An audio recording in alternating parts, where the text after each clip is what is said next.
तावीज की आड़ में छिपी शैतानी चाल, एक पंडित की हवस जो औरतों की इज्जत निगलती थी, एक ऐसी कहानी जो आपके पैरों तले जमीन खींच लेगी, आपकी रूह को झकझोर देगी और दिल को दहला देगी। राजपुर नाम के गांव के बीच में एक शानदार कोठी थी जहां पंडित रामनाथ रहता था। यह कोठी गांव के एक शांत कोने में थी जहां हरियाली और खेतों की खूबसूरती इसे और भी आकर्षक बनाती थी। रामनाथ की उम्र 60 से 65 साल के आसपास थी, लेकिन उसकी आंखों में अजीब सी चमक और बातों में ऐसी मिठास थी कि लोग उसकी ओर खिंचे चले आते। गांव वाले उसे नेक दिल और विद्वान मानते थे। वह औरतों को तावीज देता और कहता, यह तुम्हारे दुख और परेशानियां दूर कर देगा। लेकिन यह तावीज महज एक बहाना था। रामनाथ औरतों के जज्बातों से खेलता, उनकी कमजोरियों को समझता और उनकी इज्जत को दांव पर लगाता। वह इतना चालाक था कि कोई उस पर उंगली नहीं उठा सकता था। गांव वालों को लगता कि वह एक नेक इंसान है, लेकिन उसकी कोठी की चार दीवारी के पीछे एक अंधेरी कहानी छिपी थी। इसी गांव राजपुर में राधा रहती थी। राधा खूबसूरत और बुद्धिमान थी। उसकी आंखों में मासूमियत और दिल में हिम्मत थी। वह एक गरीब किसान की बेटी थी और उसका जीवन मेहनत और सपनों के बीच गुजरता था। राधा का दिल हरीश पर आ गया था, जो गांव का एक ईमानदार दुकानदार था। हरीश की दुकान गांव के चौराहे पर थी, जहां वह छोटी मोटी चीजें बेचता था। उसकी सादगी और मेहनत ने गांव वालों का दिल जीता था। राधा और हरीश का प्यार छिपकर पनप रहा था। वे कभी खेतों के किनारे, कभी गांव के पुराने पीपल के पेड़ के नीचे मिलते। लेकिन राधा के पिता रामलाल इस रिश्ते के खिलाफ थे। वे चाहते थे कि राधा की शादी किसी अमीर घराने में हो ताकि उनका परिवार गरीबी से निकल सके। एक दिन राधा की मां सीता ने उससे कहा, बेटी, पंडित रामनाथ के पास जा, उसका तावीज जादुई है। अगर तू उसे अपना दुख बताएगी तो वह तेरे लिए हरीश से शादी का रास्ता निकाल देगा। राधा को यह बात अजीब लगी। उसे पंडित रामनाथ पर भरोसा नहीं था। गांव में चुपके चुपके अफवाहें थीं कि उसकी नीयत साफ नहीं है। कुछ औरतें उसके पास गई थीं और वापस आने के बाद उनके चेहरों पर अजीब सी खामोशी छा जाती थी, लेकिन कोई खुलकर नहीं बोलता। फिर भी सीता के जिद के आगे राधा को झुकना पड़ा। बारिश के एक दिन राधा रामनाथ की कोठी की ओर चली। उसने हरी साड़ी पहनी थी जो उसकी खूबसूरती को और निखार रही थी। बारिश की बूंदें उसके चेहरे पर गिर रही थीं और उसका दिल धक धक कर रहा था। कोठी के बड़े कमरे में रामनाथ बैठा था। उसने राधा को देखते ही मुस्कुराकर स्वागत किया। आओ बेटी, क्या परेशानी है? उसकी आवाज में अजीब सी मिठास थी। राधा ने हिचकिचाते हुए अपनी कहानी सुनाई। उसने बताया कि वह हरीश से प्यार करती है, लेकिन उसके पिता इस रिश्ते के खिलाफ हैं। रामनाथ ने सिर हिलाया और कहा, यह तो बहुत छोटी सी बात है राधा। मेरा तावीज तुम्हारी जिंदगी बदल देगा। यह ले, और इसके लिए तुम्हें मेरी बात माननी होगी। उसने राधा को तावीज दिया और कहा, यह तुम्हारे दुख और परेशानियां दूर कर देगा, लेकिन इसके लिए एक खास पूजा रात को अकेले करनी होगी। तुम किसी को नहीं बताना। राधा का दिल धक धक करने लगा। उसे रामनाथ की नीयत पर शक हुआ। उसने पूछा, क्या यह पूजा दिन में नहीं हो सकती? रामनाथ ने हंसते हुए कहा, बेटी, जादू रात को ही होता है। तुम फिक्र न करो, मैं तेरा भला ही चाहता हूं। राधा घर वापस आई, लेकिन उसका दिल बेचैन था। उसने हरीश को पीपल के पेड़ के नीचे मुलाकात की और सारी बात बताई। हरीश गुस्से से भर गया। उसने कहा, राधा, यह पंडित कोई अच्छा आदमी नहीं। गांव में इसके बारे में बातें चलती हैं। तुम इसके पास वापस नहीं जाओगी। लेकिन राधा ने कहा, हरीश, अगर हम इसे बेनकाब नहीं करेंगे तो यह और औरतों को अपनी चाल में फंसाता रहेगा। मुझे एक योजना बनानी होगी। राधा ने हरीश के साथ मिलकर एक योजना बनाई। वह रात को रामनाथ के पास जाने वाली थी, लेकिन इस बार वह अकेली नहीं थी। हरीश, गांव का पंचमोहन और उसका दोस्त राजू छिपकर उसकी सुरक्षा के लिए मौजूद थे। रात हुई। राधा ने अपनी मां से छिपकर कोठी की ओर कदम बढ़ाए। बारिश अब भी जारी थी और उसका दुपट्टा भीग चुका था। रामनाथ अपनी कोठी में बैठा उसका इंतजार कर रहा था। उसने राधा को देखकर मुस्कुराते हुए कहा, आओ राधा, आज तेरा प्यार का सपना सच होगा। उसने पूजा शुरू की और तावीज दिया, कहते हुए, यह तुम्हारे दुख और परेशानियां दूर कर देगा। लेकिन उसकी नजरें राधा पर टिकी थीं। जैसे ही वह राधा के करीब आया और उसका हाथ पकड़ने की कोशिश की, राधा ने जोर से चिल्लाया, यह क्या कर रहे हो पंडित जी? उसी पल हरीश, मोहन और राजू कमरे में दाखिल हुए। रामनाथ घबरा गया। उसने भागने की कोशिश की, लेकिन गांव वालों ने उसे पकड़ लिया। राधा ने सबको रामनाथ की असलियत बताई कि वह तावीज के बहाने औरतों को धोखा देता था। गांव वालों ने उसे सजा दी और गांव से निकाल दिया। राधा की हिम्मत की कहानी गांव में मशहूर हो गई। राधा के पिता रामलाल ने भी हरीश से उसकी शादी स्वीकार कर ली। 1 साल बाद राधा और हरीश की शादी हुई। शादी के दिन हरीश ने राधा के हाथ में एक चांदी का कंगन पहनाया, जो प्यार का बंधन था, न कि किसी पंडित की चालाकी का। राधा ने घर संभाला और गांव की औरतों को सिलाई और कढ़ाई सिखाने लगी। हरीश ने अपनी दुकान को बढ़ाया और दोनों का प्यार हर दिन गहरा होता गया। लेकिन रामनाथ की कहानी खत्म नहीं हुई। उसके दिल में बदले की आग सुलग रही थी। वह गांव से निकल गया, लेकिन उसने कसम खाई कि वह राधा और गांव वालों से हिसाब चुकता करेगा। 1 साल बाद गांव में एक नई अफवाह फैली। एक नया पंडित माधव दास राजपुर के पास एक नई कोठी में रहने आया। उसकी उम्र भी 60 से 65 साल थी, लेकिन उसका चेहरा आकर्षक था। वह औरतों को तावीज देता और कहता, ये तुम्हारे दुख और परेशानियां दूर कर देगा। गांव की औरतें उसकी ओर खींची चली गईं। राधा को यह सब सुनकर शक हुआ। उसने हरीश से कहा, यह माधव दास कोई नया पंडित नहीं, मुझे लगता है कि यह रामनाथ की नई चाल है। हरीश ने हंसते हुए कहा, राधा, तेरा शक अब हर नए पंडित पर जा पड़ता है, लेकिन ठीक है, हम जांच करेंगे।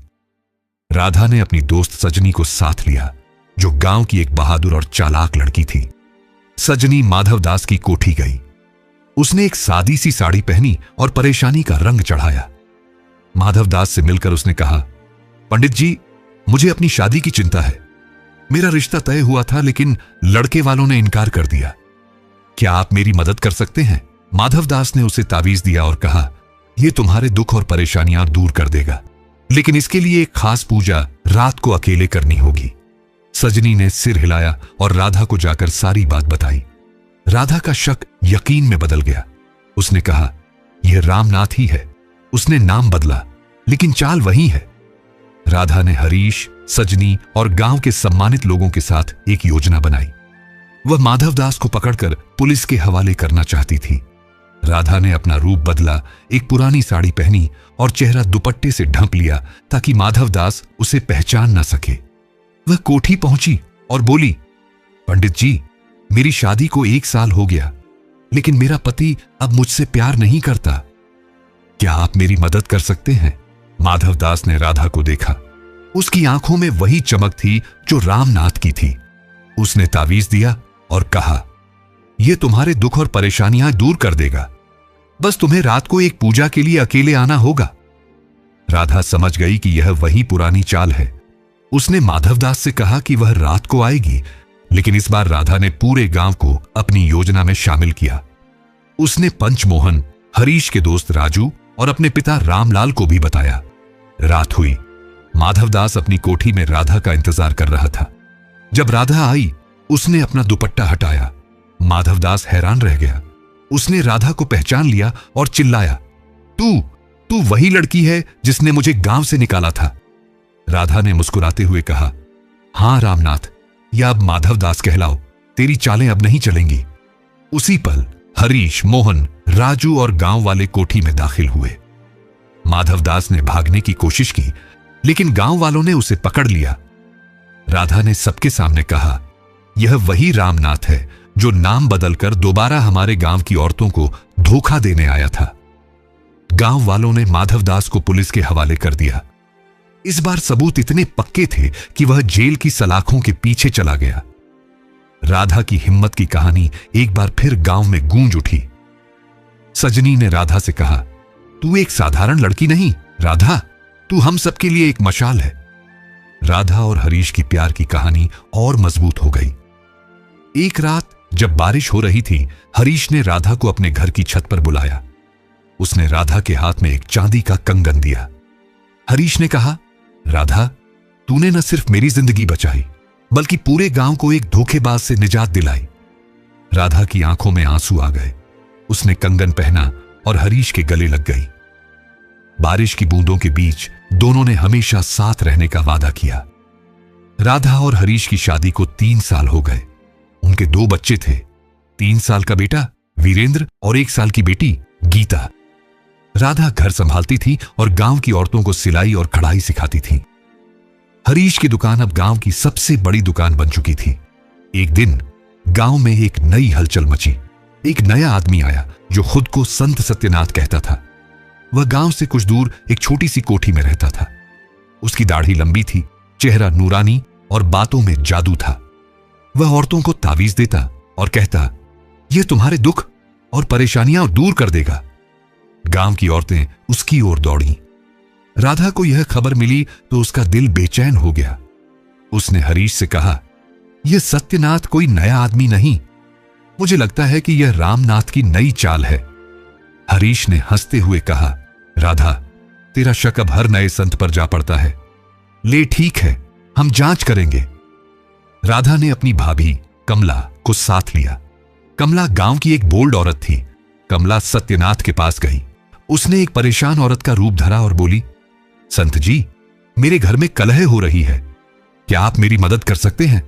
सत्यनाथ ने उसे तावीज दिया और कहा, यह तुम्हारे दुख और परेशानियां दूर कर देगा, लेकिन इसके लिए एक पूजा रात को अकेले करनी होगी। कमला ने सिर हिलाया और राधा को जाकर सारी बात बताई। राधा का शक यकीन में बदल गया। उसने कहा, यह रामनाथ की तीसरी चाल है। वह बार बार नाम बदलकर हमें धोखा देने की कोशिश कर रहा है। राधा ने गांव के युवाओं, अपने भाई मोहन और हरीश के दोस्त राजू को शामिल किया। वह सत्यनाथ से खुलेआम मिलने गई और बोली, संत जी, मैं राधा हूं। आपका तावीज गांव में बहुत मशहूर है, क्या आप मेरी भाभी की पूजा कर सकते हैं? सत्यनाथ राधा को देखकर घबरा गया। उसने खुद को संभालते हुए कहा, हां बेटी, जरूर। राधा ने कहा, लेकिन पूजा सबके सामने होगी, दिन में। सत्यनाथ ने हिचकिचाते हुए हामी भरी। राधा ने गांव वालों को इकट्ठा किया। दिन के समय जब पूजा शुरू हुई, सत्यनाथ मंत्र पढ़ रहा था, लेकिन उसकी नजरें राधा पर जा रही थीं। अचानक राधा ने जोर से कहा, सत्यनाथ, या कहूं रामनाथ, तेरी यह तीसरी चाल भी नाकाम हो गई। कमला ने सत्यनाथ की दाढ़ी खींची और वह नकली निकली। नीचे से रामनाथ का चेहरा सामने आया। गांव वालों ने गुस्से में उसे घेर लिया। रामनाथ ने माफी मांगने की कोशिश की, लेकिन राधा ने कहा, तूने बार बार हमारे गांव की इज्जत से खेलने की कोशिश की। अब तुझे ऐसी सजा मिलेगी कि तू कभी वापस ना आए। रामनाथ को पुलिस के हवाले किया गया और उसे सख्त सजा मिली। राधा की हिम्मत की कहानी पूरे इलाके में फैल गई। गांव की औरतें अब किसी के बहानों में नहीं आती थीं। वे राधा से सीख चुकी थीं कि अपनी इज्जत और दिल की हिफाजत खुद करनी होती है। राधा और हरीश की प्यार की कहानी एक महान दास्तान बन गई। गांव की औरतें सीख गईं कि कोई तावीज उनकी किस्मत नहीं बदल सकता। असल जादू उनके अपने दिल की हिम्मत और अक्ल में था। और राधा, वह हरीश के साथ अपनी प्यार की दुनिया में खुश थी, जहां कोई जाली तावीज नहीं, सिर्फ सच्चे प्यार का बंधन था।